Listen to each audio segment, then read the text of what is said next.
So here we have the Hyundai i10 SE on a 19 plate. I'm going to start off by showing you around the outside of the car, and then we'll hop in and run through some controls on the inside.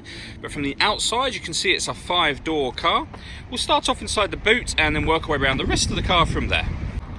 So as we approach the boot, given the size of the car, you can see that we have plenty of boot space, along with that 60/40 split folding rear seat should you wish to increase that space even further.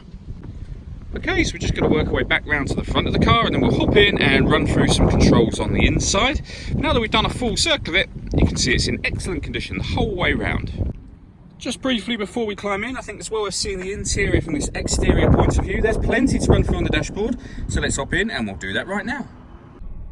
Okay, so now that we're inside the car, we're going to start with the dials. On the left-hand side, we have the rev counter, we have the speedometer in the middle, and the fuel gauge and coolant temperature gauges on the right-hand side. Also in the middle, you can see the total miles for this car. They're 3,213.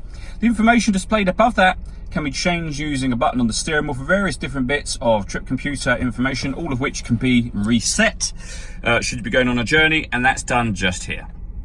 Above that, we have cruise control for the car.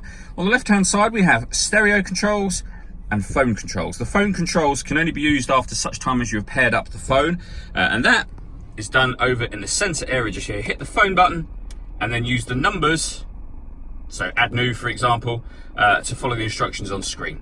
When it comes to music, this car's got DAB radio, FM and AM as well. If you listen to your own music, you can do that via the auxiliary input and the USB input. Nothing is connected at the moment, as you can see, and we've got the main volume for the stereo just there. Beneath that, we have the air conditioning, so you can adjust the fan speed, temperature, so temperature, fan speed here, and then the direction of the air. Once you've done that, this button turns the air conditioning off in this case, or back on again.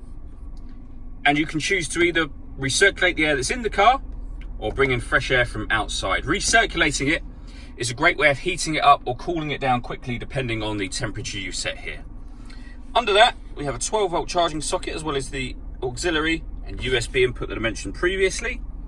We then have a 5-speed manual gearbox. All that leaves me to say is thank you for taking the time to watch this video.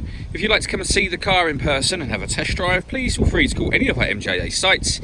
We'd love to hear from you soon.